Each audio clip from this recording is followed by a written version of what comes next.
Making video about the embolism. ठीक है, embolism क्या चीज़ होती है मैं आपको इसके बारे में बताता हूँ। Sorry for bad page. Embolism किसे कहते हैं? ठीक है, एम्बोलिज्म, एम्बोलिस का आपको नाम मैंने पहले भी थ्रोम्बस की वीडियो में और जो हीमोस्टैसिस वीडियो उसके अंदर आपको मैंने थोड़ा सा बताया है कि एम्बोलिस क्या चीज़ होती है। ठीक है, एम्बोलिस बेसिकली हम कहते हैं कि जो अगर थ्रोम्बस जो आपका बनता है किसी जगह पे, अगर वहाँ से हट के वैसे में बॉडी में कहीं और मूव करके किसी और जगह पे जाके लग जाता है, ठीक है, तो उसको कहते हैं। तो इंग्लिश में आपके टर्म में आपका सिंबल बताऊँ, the thrombus that is get detach from its original location and get attach to any other point in the body that is not the point of origin, this is known as the embolus and this whole process known as the embolism. ठीक है, मैं आपको बता दिया बस रट्टे वाली definition. अब उसके अंदर हम कहते हैं कि एम्बोलिज्म की बहुत सारी टाइप्स होती हैं। ठीक है, सबसे पहले हम कहते हैं पल्मोनरी एम्बोलिज्म। पल्मोनरी एम्बोलिज्म का मैंने आपको पहले भी टच बताया हुआ है। कैसे?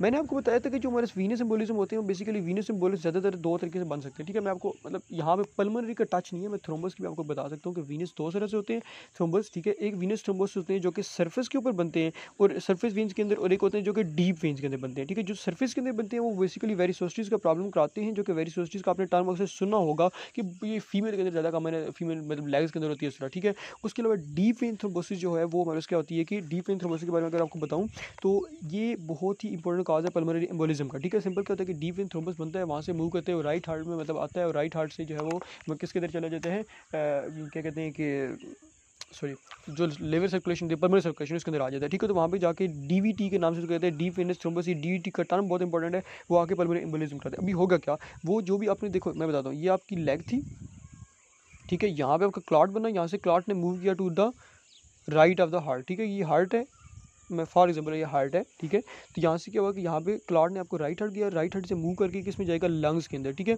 अब ये लंग्स हैं या फॉर एग्जाम्पल इसको कंसिडर कर लो या लंग्स हैं, ठीक है, मतलब नहीं है तब भी आप कंसिडर कर लोगे हैं। ठीक है, ये क्या है, ये आपकी लंग्स है। ठीक है, तो ये क्या जाएगा इस सर्कुलेशन के अंदर, पल्मोनरी वेन के अंदर, पल्मोनरी वेन आके दो ब्रोंकाई के अंदर डिस्ट्रीब्यूट हो रही है। ठीक हो गया। अब जब यहाँ से ये आया तो क्या होगा, ये डिफरेंट काज कर सकते हैं। एक तो अगर बड़ा थ्रोम्बस है तो जाके इस पल्मोनरी वेन को कोगुलेट कर देगा।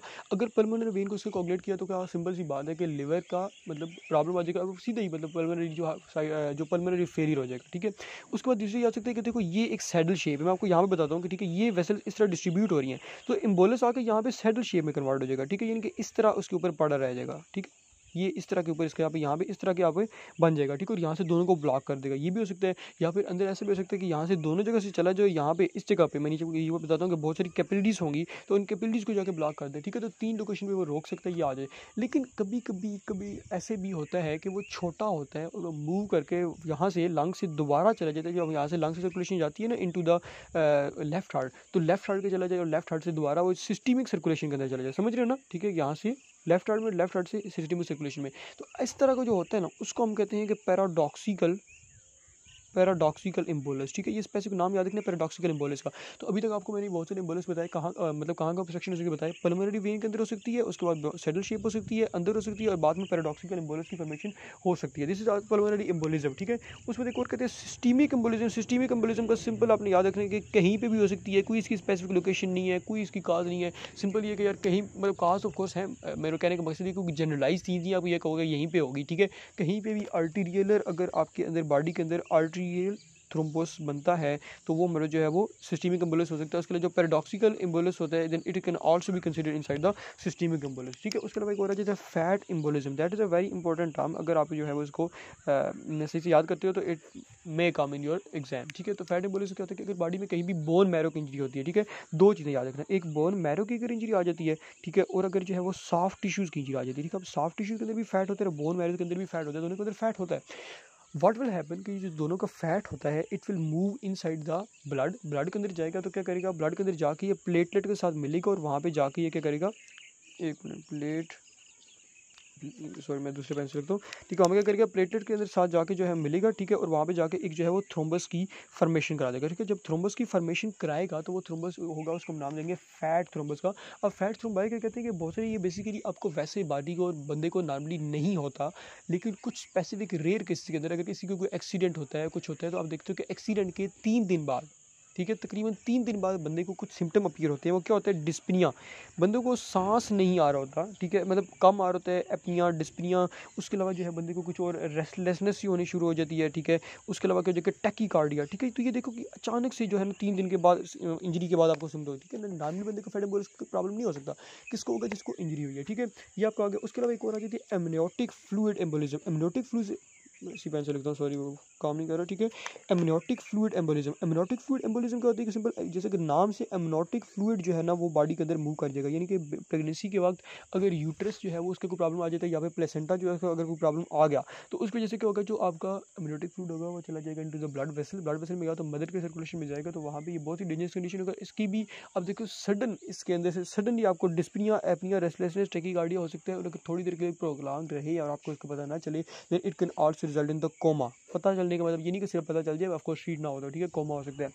अच्छा, उसके बाद एक और चीज़ आ जाती है, हम सॉरी मेरे पास पेन फिलहाल यही है, that is the air embolism. Air का एम्बोलस बन सकता है। एयर का एम्बोलस जो होता है ये यानी कि मतलब क्या कहते हैं, कहीं भी आप देखो बुलबुला आप कह लोगे, ठीक है, ब्लड के अंदर एक बुलबुले, जैसे पानी के अंदर बुलबुले बन सकते हैं ना, ठीक है, उस तरह ब्लड के अंदर एक मतलब आ सकता है, एयर का एक बबल बन सकता है जो कि आपको ब्लड फ्लो को ऑब्स्ट्रैक्ट कर सकता है। और ये नॉर्मली कंडीशन के अंदर ऑफ कोर्स नहीं हो सकता। ये कब होगा, अगर किसी बंदे की कोई ट्रीटमेंट कराता है, फॉर एग्जाम्पल कहते हैं कि कोई लेरेंजियोस्कोपी कराता है, ट्रैकियोस्कोपी कराता है, एंडोस्कोपी, मतलब इससे कोई कंडीशन जिसमें आपकी जो है वो मतलब पेनिट्रेशन हो रही है, ठीक है, तो आपको कोई अगर एयर पार्टिकल अंदर रह जाते हैं तो वो प्रॉब्लम काज कर सकते हैं। उसके अलावा एक बहुत इंपॉर्टेंट चीज़ है कि फॉर दोस्त और इंटरेस्टेड इन द डाइविंग, ठीक है, तो अब देखो स्कूबा जो डाइवर्स होते हैं वो क्या होते हैं कि डीप सी डाइवर्स को हम कहते हैं स्कूबा डाइवर्स।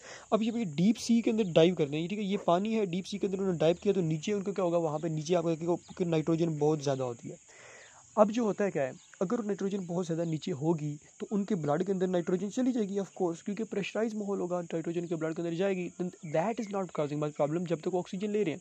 लेकिन होगा क्या, जब ये ऊपर वापस आएंगे, ठीक है, पानी के अंदर ऑफ कोर्स उन्होंने हमेशा तो नहीं रहना ना, ठीक है, जब वो बाहर आएंगे तो क्या होगा, उनकी एयर डीप्रेशराइज होगी, ठीक है, इसको हम कहते हैं डीप्रेशराइज होगा, या फिर जो उनकी वो मतलब जो डिसोल्यूशन थी वो खत्म हो, ठीक है। अब जो डीप्रेशराइज होगा तो क्या होगा, उसने नाइट्रोजन ने बाहर मूव करना है, लेकिन अब क्या होगा, अब उनकी बॉडी की कैपेसिटी जो है वो मूव करने की वो तो उतनी है ना कि उन्होंने तो ऑक्सीजन जितनी मूव करनी उतनी कर सकेंगे। इसी तरह नाइट्रोजन अगर एक्स्ट्रा आ गई तो क्या होगा, कोई सारी मूव नहीं कर पा रहे, ठीक है। अब जब डीप्रेशराइज अचानक से की जाती है तो वो मूव नहीं कर पाती और उनके अंदर नाइट्रोजन के इस तरह क्या हो जाएंगे, बबल्स बनना शुरू हो जाएंगे, और जो बबल्स होते हैं वो उनकी बॉडी के अंदर वहाँ पे जो है वो प्रॉब्लम काज कर सकते हैं, एयर एम्बोलिज्म। तो इसी वजह से जो स्कूबा डाइवर्स होते हैं उनको प्रेशराइज एयर दी जाती है। प्रेशराइज एयर देने का मकसद आपको उनको बाहर से भी प्रेशर देता है, आपको उनको देख ज़्यादा रहे हो तो आहिस्ता आहिस्ता उनकी बॉडी से इस तरह करके जो है वो सारी एलिमिनेट हो जाती है। और अगर कहते हैं कि आप देखते हो कि और एक और बात कि ये जो एम्बोलस होता है ना, ये स्केलेटल मसल के अंदर जाके अकुमुलेट कर देता होता है, ठीक है। This is the my video about the embolism, ठीक है। और आपको समझ आ गई होगी। मैं आपको थोड़ा सा एक और चीज़ का टच बताता हूँ, इन्फेक्शन क्या होता है, ठीक है।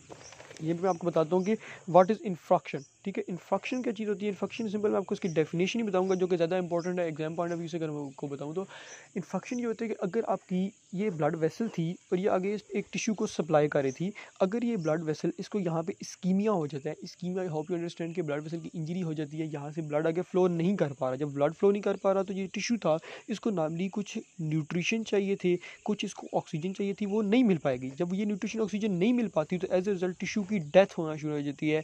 This death is known as infection, ठीक है। सिंपल इतनी सी बात ही। इन्फेक्शन दो तरह के होते हैं, एक होते हैं रेड इन्फेक्ट्स होते हैं और एक जो है वो होते हैं वाइट इन्फेक्ट, ठीक है। ये आपको सिर्फ नाम पता, इसकी मतलब टाइप्स जो है पता होनी चाहिए, रेड इन्फेक्ट, वाइट इन्फेक्ट, ठीक है।